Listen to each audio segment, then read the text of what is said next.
On June the 3rd, 1998, a high-speed Deutsche Bahn train travelling at nearly 200 kilometers per hour derailed and crashed into a road bridge near the village of Eschida in northern Germany, killing 101 and injuring 100.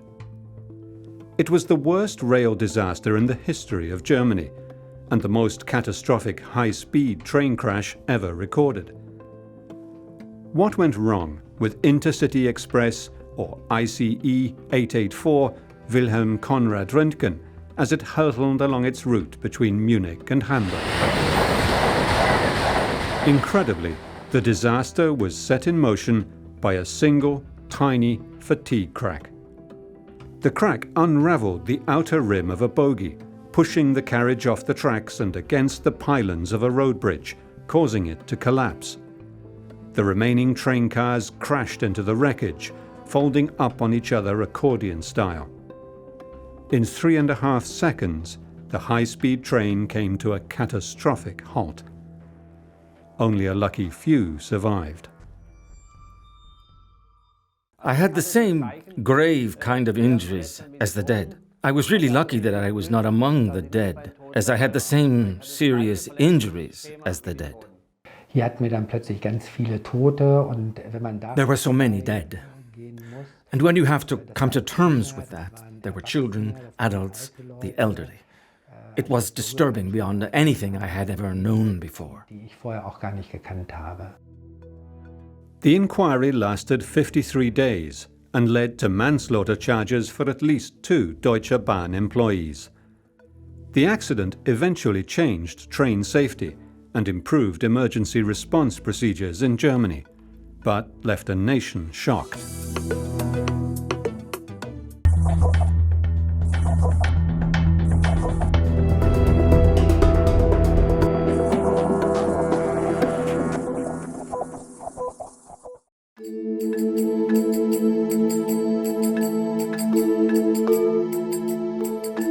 Munich, Bavaria.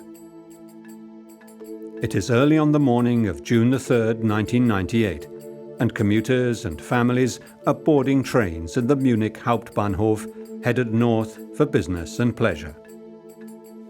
The ICE 884 Wilhelm Conrad Röntgen is headed to Hamburg, with scheduled stops in the picturesque cities of Augsburg, Nuremberg, Würzburg, Fulda, Kassel, Göttingen and Hanover. When the doors finally close and the train pulls out of the station, 287 passengers are on board, settling into their travel routines.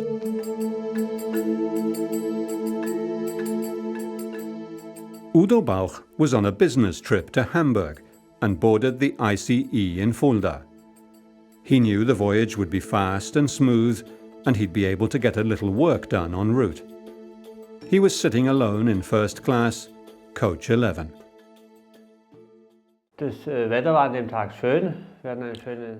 The weather was very nice that day. It was a summer day, and my trip started well. My wife brought me to the station, and I got on the train. I wanted to go to Hamburg that day. I knew, in any case, that day I wanted to work and was alone in the coach. I had my laptop with me because I wanted to work in peace and quiet, so I had no other passengers with me, and I had planned it that way, so I could work in peace. About 130 kilometers south of Hamburg, with only 40 minutes left to the final destination, it quickly became clear there was something serious amiss in Coach 1.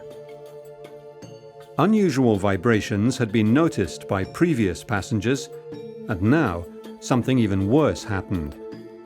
A steel shaft shot through the armrest of Jörg Dittmann, a passenger in Coach 1.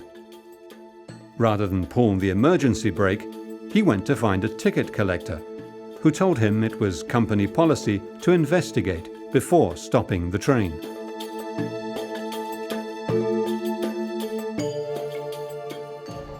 All of a sudden, the rear coaches began travelling on a different set of rails, hurtling horizontally towards the bridge, slamming into it.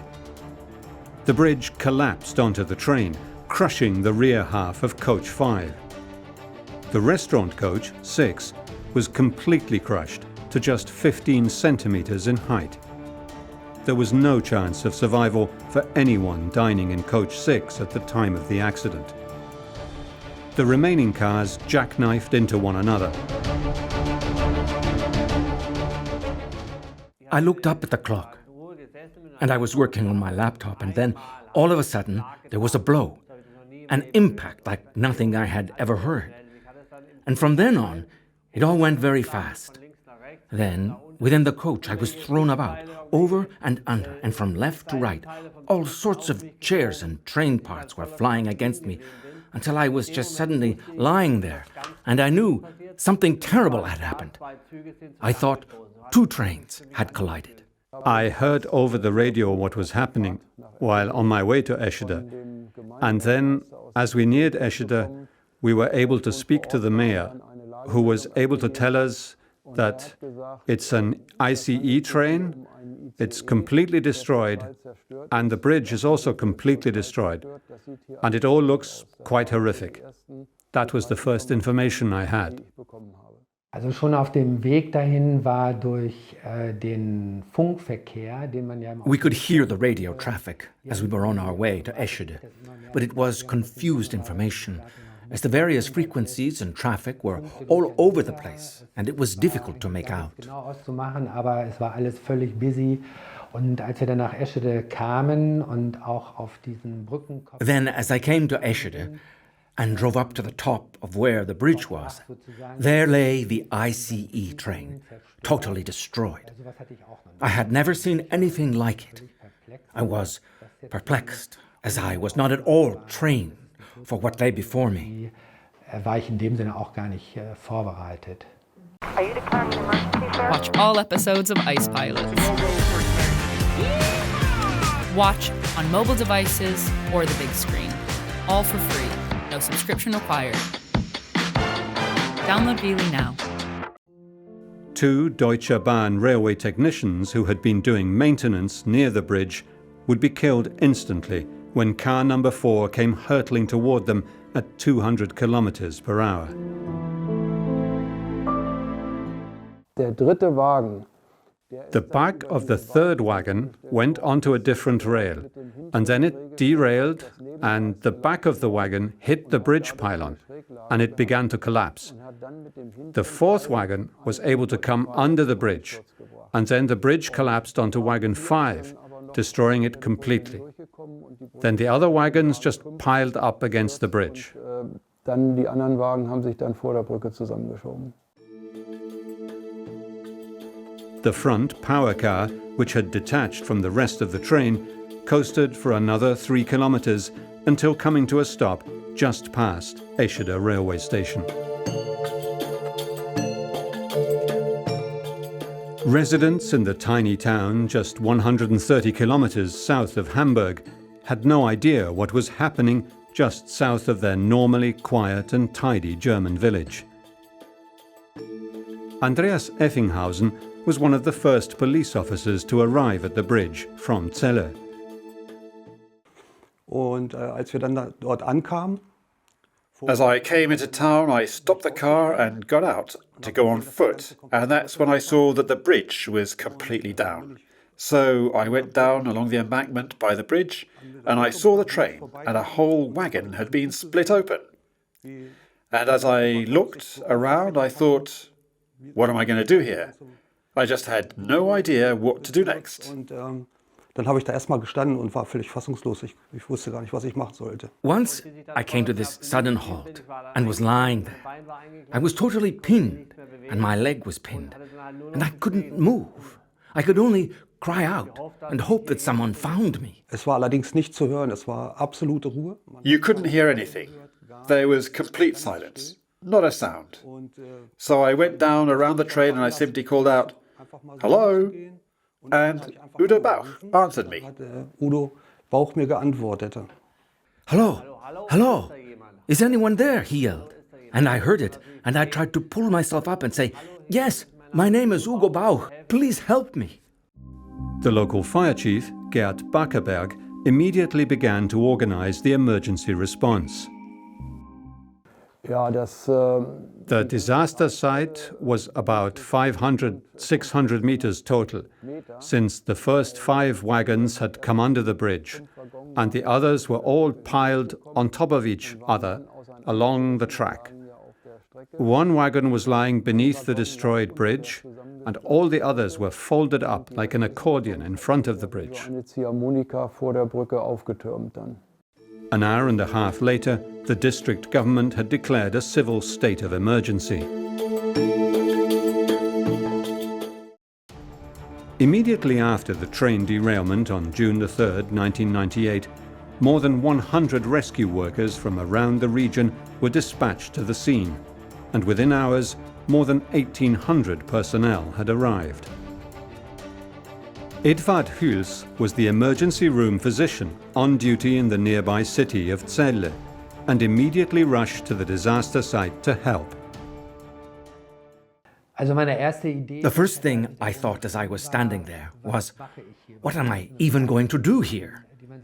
It is a question one asks oneself. You suddenly understand what it means when you have an education as a nursing assistant, and then suddenly your skills are going to be needed in a way that you could never have ever predicted or imagined.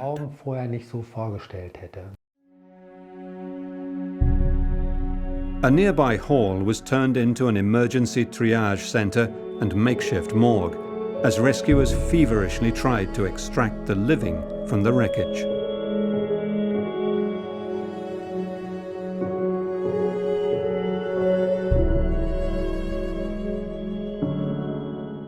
The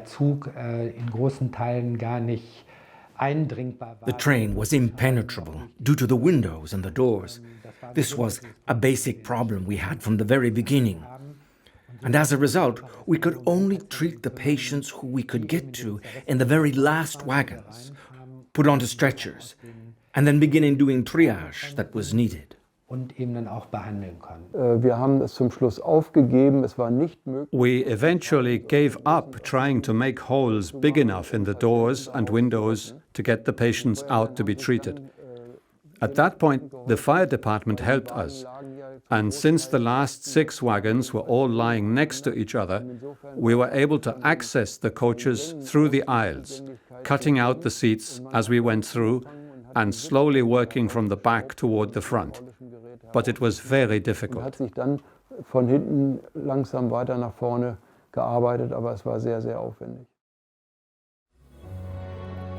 Utter devastation was everywhere.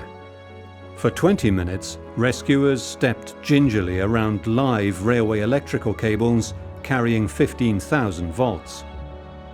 The train cars were horribly mangled, and rescuers struggled to reach the dozens of wounded and dying inside due to the impenetrable windows and doors.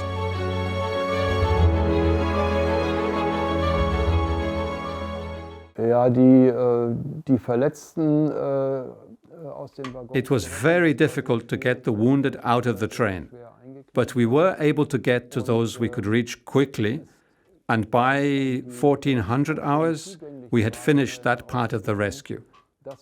Between 14 and 1430, we had all the wounded people rescued and transported to nearby clinics or hospitals. It actually had gone fairly quickly. What had gone wrong with this train, the pride of Germany's railways? The first clue was that part of the railway line had penetrated the floor of carriage 1. Something had literally lifted the train off the track, and it could only have been a defective wheel. The first high-speed train debuted in Japan in 1965, but Germany was not far behind, adopting high-speed train travel with its intercity rail system in 1971. Germany's upgraded high-speed ICE train service was launched to great fanfare in June 1991. They had speed up to 280 kilometers per hour, safety, comfort, and state-of-the-art engineering. Not surprisingly, the fast and comfortable trains with amenities like dining cars, telephone service, and entertainment made the trains popular from the outset. This train was the flagship of the German fleet. It was important that it was seen to be operating properly and providing comfortable service for passengers. And it soon became apparent, though, there was a lot of transmission of noise and vibration into the carriages, particularly the restaurant cars and the other carriages. It was decided to try and solve this problem by introducing these rather peculiar wheels which had a separate rim separated from the hub by rubber pads. Germany's ICE trains were originally equipped with single-cast wheel sets, known as monoblock wheels, a design that engineers realized suffered from metal fatigue that caused vibration at cruising speed. They were, in essence, a legacy design. However, Deutsche Bahn exchanged them for new wheels based on streetcar wheels used on trams. These wheels had been used very successfully in a lot of low-speed applications in tram systems. I think Hanover was one of the cities. There were others too that used them. And so they had some sort of pedigree, but they'd never been used for high-speed operations. They were successful in cutting down noise transmission, and so they proved to be in the ICE trains for a considerable time. So things looked as if the problem had been solved. The new and improved ICE wheel tyre design consisted of a wheel body surrounded by a 20mm thick rubber damper and then a relatively thin metal rim. This successfully reduced the vibration at cruising speeds, but few tests were done on how the new rim design would hold up to the wear and tear of high-speed operation.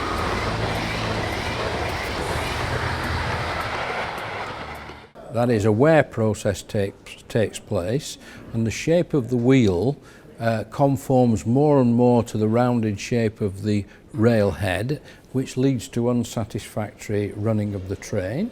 So periodically the wheels are reprofiled after quite long periods of time. In these rimmed wheels, where the rim was separate from the hub of the wheel, this continual reprofiling reduced the thickness of the rim. And so the bending that took place every time the wheel rotated between the separate rim and the solid hub, separated by these rubber pads, grew greater because the rim became more flexible. The Fraunhofer Institute for Structural Durability and System Reliability in Darmstadt presented 300 pages of expert testimony at the trial.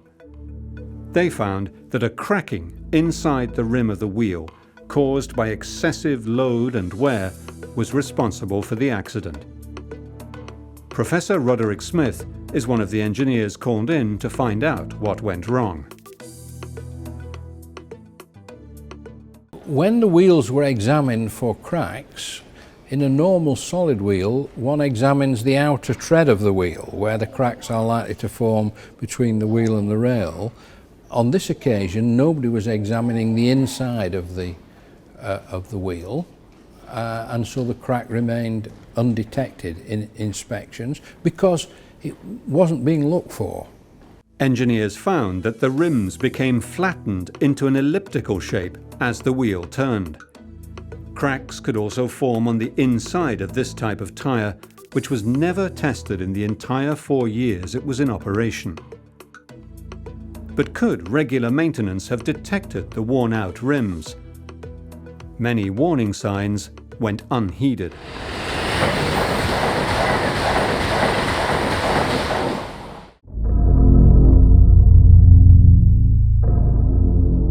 The world had never seen a high-speed rail crash of such epic, tragic proportions.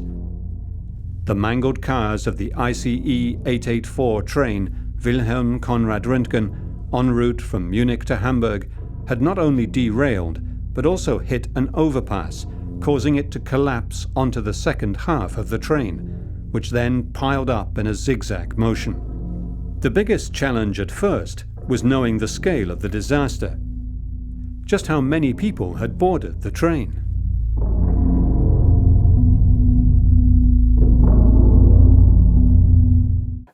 Dieser ICE hatte ja eine Sitzplatzkapazität von 709. The ICE had a seating capacity of 795 seats. The emergency manager of the Deutsche Bahn came to the town and told us, "It's not like an airplane when you have assigned seats and check in and you can tell who is present or not, but rather people buy a ticket from point A to B, and whether or not they are on the train or decide to take another one, you do not know." But he said, based on this time of year, this time of the week, it was a Wednesday, and based on the time of day, that on the train they estimated there were approximately 200 to 300 people. And indeed, that proved to be correct. Und das hat sich dann nachher auch bestätigt. By 2 p.m., they had a full picture of what they faced. 124 injured, more than 80 of them seriously. 16 had walked away, and 101 dead and dying in the impenetrable or crushed train cars. Also unverletzte oder leicht verletzte Personen. Lightly wounded or those without injuries were in the first 3 wagons. In the 4th wagon were more gravely wounded, but after the 5th wagon, it was mostly just dead. In Wagen 5 waren dann Tote zu beklagen. Lying in pain, pinned beneath parts of his coach, Udo Bauch saw his life flash before his eyes. And then you see these near-death images that flash through your head. From your childhood, your youth, when you become a parent, the night you met your wife, the whole life ran through my head, and I knew either I am going to die or somehow I will come out of this.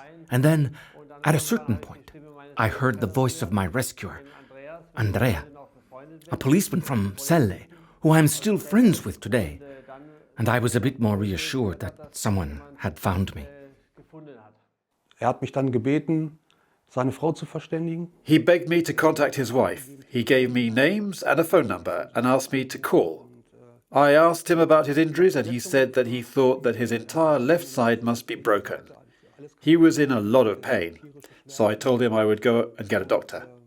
And we would try to get him out as fast as possible. Retter ranhole, dass wir ihn da rausbekommen. My wife had to search for me. She had brought me to the train platform and then gone home and heard about the derailment. Then she noted the train's name, Wilhelm König Röntgen. She heard it on the television and she thought, that is the train. My husband is inside. Then she made contact with the authorities, who gave her a long list of hospitals where the various patients were.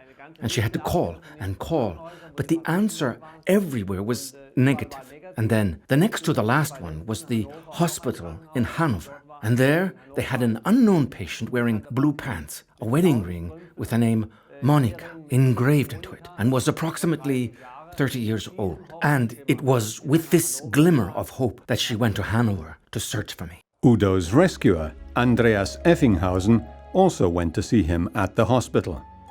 He was met by Monica, relieved to have finally found her husband and be at his side. Ja, also sie hat mich erstmal ganz herzlich begrüßt. First, she warmly said hello to me, and then we went up to intensive care to see Udo. He wasn't totally conscious. He was still in a medically induced coma. But later he told me he could hear my voice. Er hat gehört, dass ich da war, also er hat die Stimme gehört, aber er konnte eben halt noch nicht antworten. ER physician Dr. Edvard Hüls was confronted with the most difficult choice a doctor can face. To be in a situation where so many patients need your help.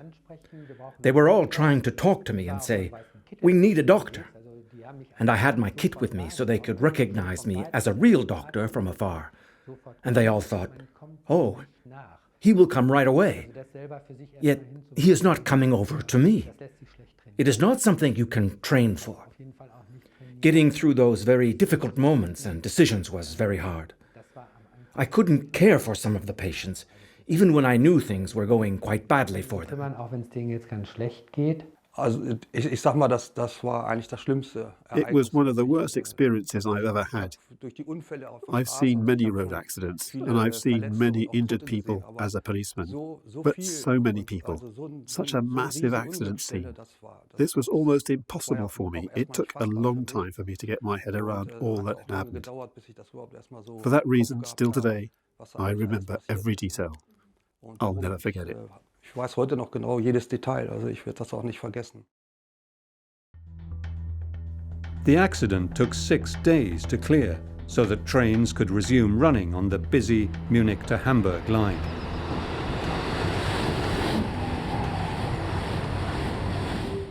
Wir haben tatsächlich bei einer Lagefeststellung nachmittags um 15 Uhr At a certain rescue site, we, at a certain point at 1500 hours, reported that we had 1,250 vehicles working directly on site. Dort waren rund 350. There had been a total of 1,800 vehicles, including 350 trucks that were attached to various entities, as well as 39 aircraft, which was the biggest air response in the history of the German Republic since the war. Insgesamt in diesem Einsatz 39 Luftfahrzeuge eingebunden gewesen.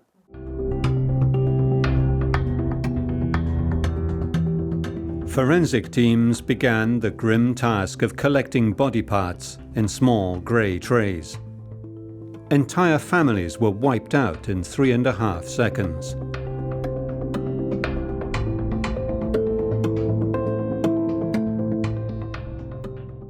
The train had started in southern Germany, and there were many, many families, especially children with their mothers on their way to the North Sea, and in the end we had more than 30 dead children.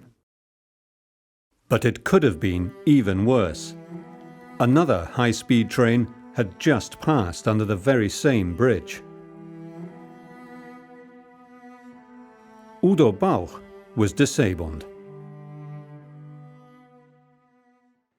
I had third-degree head injuries, jaw fractured in 4 places, skull fractures, and my left leg was broken.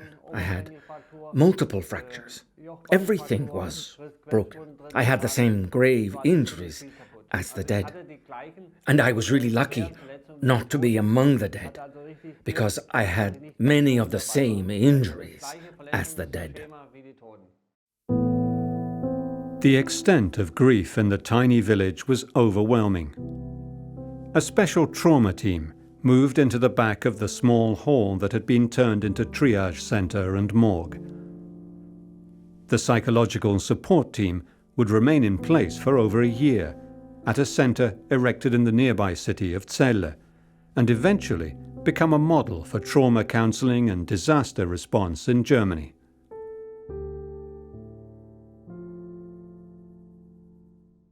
Through the police and the border patrol, we brought in psychological teams and cared for the wounded, the relatives who were arriving, and also later on, also the rescuers who were on site. Later, a counseling center was erected in the nearby town of Celle with a pastor, a psychologist, and a typist who worked alongside them. And this center was in service for over a year and a half. The accident happened in a matter of seconds, but the catastrophe was actually set in motion by one wholly preventable failure: a tiny fatigue crack in the steel tire on a wheel of the third axle of the first car.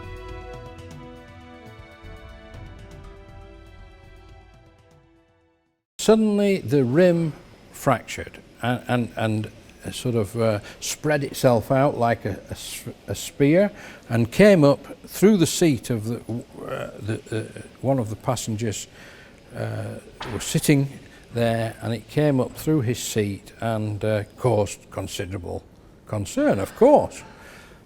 The passenger rushed to the guard, who was several carriages away from him, to tell him what had happened and to stop the train. Apparently the guard was rather slow in reacting, but started walking with the passenger back to the site of the damage. But before they could get there, the trailing end of the rim caught on a set of points below the train and derailed one of the bogies of the carriage that the train was on. So what went wrong? 3 separate automated checks indicated a defect in the ICE train's wheels. The train's onboard computer also showed that conductors and other train staff had filed 8 separate complaints about noises and other vibrations being generated by the defective wheel, yet the company did not replace it. The train conductor also failed to stop the train in time. Of course, it's relatively easy to run computer models, quite complicated computer models, but the question is, are we modelling the right thing? And that can only be answered by testing. And here the structure was so different from the conventional wheel that testing would have revealed the difference in the structure and the different location of where the cracks were going to form. The fact that if a crack was going to initiate, it would be initiated on the inside of the rim, which normally is not a place you would look at because it would be part of a solid wheel. And the fact that the reprofiling process had not been rethought to accommodate the separate rim. I think these are actually very fundamental issues.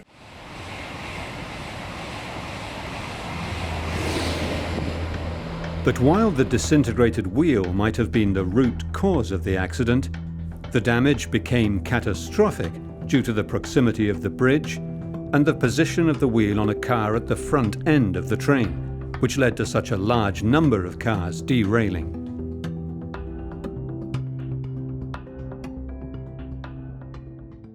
If the train had been stopped immediately the accident would have happened, the disaster might have been avoided. And one of the ways in which that could have happened was if the driver had some indication that there was a major fault on one of the bogies. He actually had an indication of the level of the toilet water in each of the carriages, but not on the condition of the bogies.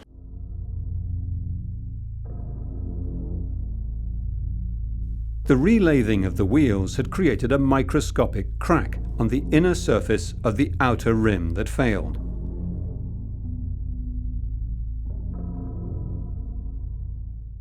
They examined carefully all the wheels on the similar trains.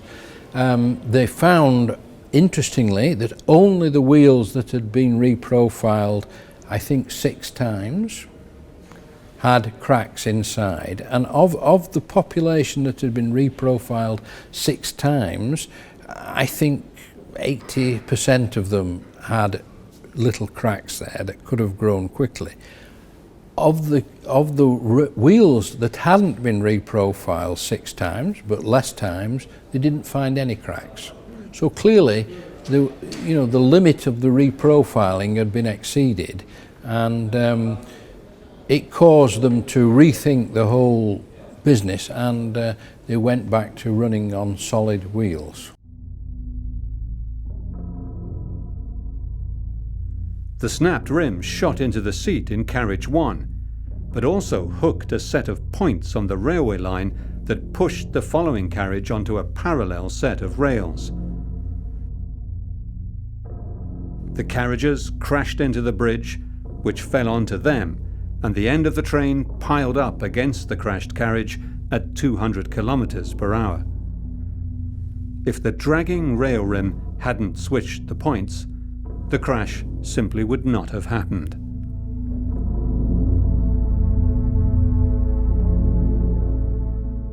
So what we had was the initial breakage of the wheel unleashed a series of incidents, each of which compounded the consequences, and the final consequence, of course, was the disaster when the train hit the bridge. Embittered survivors and relatives of those killed accused Deutsche Bahn of ignoring wheel fatigue during previous wheel checks.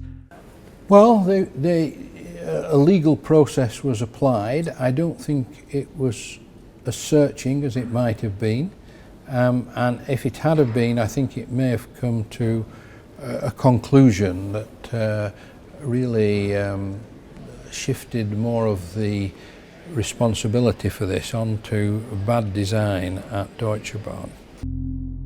In 2003, a German court abandoned negligence cases against 3 Deutsche Bahn engineers, fining each of them €10,000 and concluding they bore no serious blame for the disaster. The trial was very painful because the outcome was such that no one was found guilty. The fact that the engineers were given just a mild fine. The outcome of the trial was for the survivors and the families of the victims, well, it was like a slap in the face.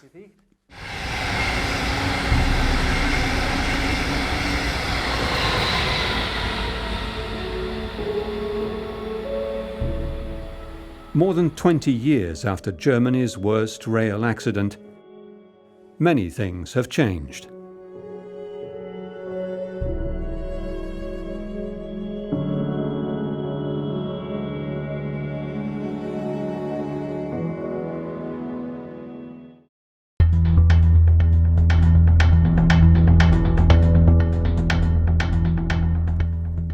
The Eschida disaster was one of the tragic events that led to the creation of a new federal agency in 2002 and the establishment of a psychosocial emergency care network across Germany.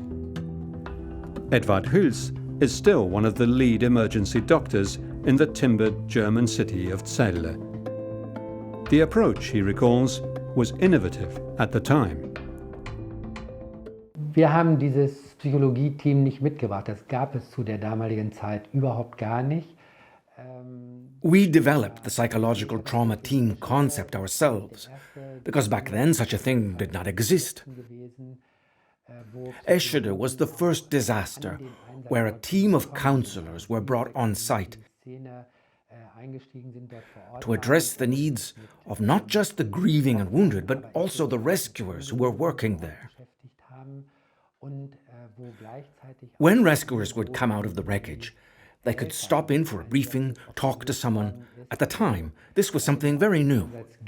Dann haben wir ein Briefing hinterher, wir sprechen mit euch. Das war etwas ganz, ganz Neues. Within weeks, points on the entire German railway network were checked to see if they were near possible obstacles. They then instigated a big investigation. They contacted a lot of experts of fatigue, because this failure was clearly a fatigue crack that had grown in the rim, of which I was one. We spent two and a half years arguing with each other, discussing with DB engineers, trying to find out the history of the decision to introduce these wheels, what the testing had been, what the thoughts had been about the inspection of them, and so on. Wheels on other trains were replaced with the safer monoblock type. My argument would be is the protocols weren't applicable to this particular incident, stripped away from the overall view. The detail of the design of the wheel was so different, they shouldn't have applied existing design standards to it. And they shouldn't have hidden behind the fact that it complied with those existing design standards, because it was a completely different structure and it changed the system behaviour.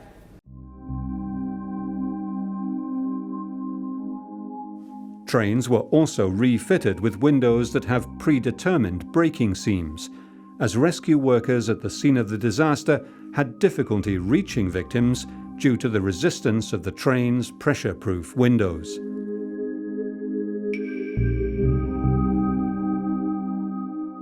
After 27 days in a medically induced coma and 6 major operations, Udo Bauch lives with a 100% handicap. Ich habe nach wie vor, auch jetzt noch nach 20 Jahren, sehr starke Schmerzen immer wieder. I still have very strong pain, even today, after 20 years. When I walk, it all hurts.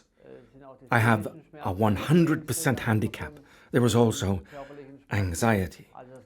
My life is very, very different, and every day I have to fight through this pain and these obstacles and handicaps.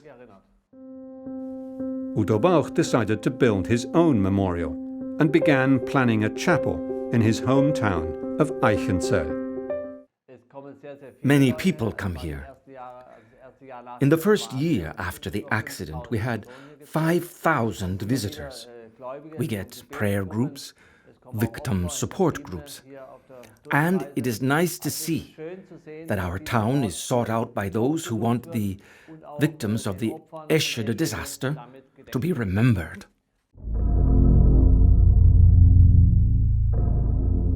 Udo Bauch only received an apology some 20 years after the accident, after having to fight Deutsche Bahn every step of the way.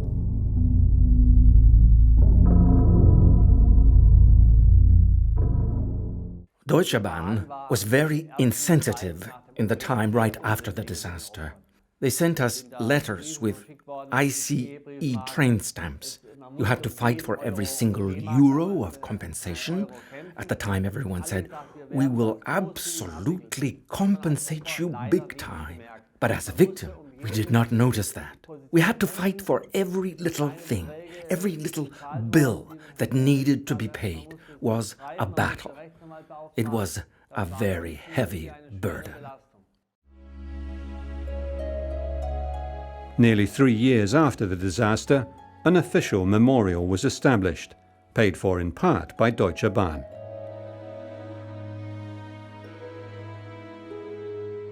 "400 relatives and many dignitaries, as well as rescue personnel and local Eschida residents, attended the opening ceremony. Still today, many continue to gather here on the solemn anniversary of the accident every June.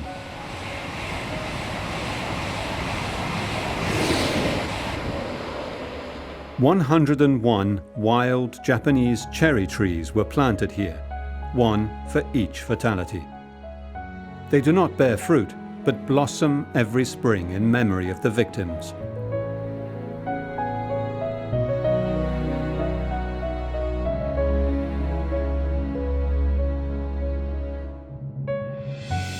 A place of solace and reflection for families, rescuers, and the villagers of Eschida whose lives go on, despite being forever marked by the tragedy. In one's life, one can never forget the images that one at the time had to live through on the 3rd of June 1998. And every year, when the anniversary of the disaster comes around, those pictures inevitably come back, and our thoughts go back to all those who lost their lives in the derailment." The memories retreated a little bit into the background, but they're still there, because every now and then I drive over and stop for a moment, looking, standing there for a brief time, and then I see everything before my eyes, just as it was.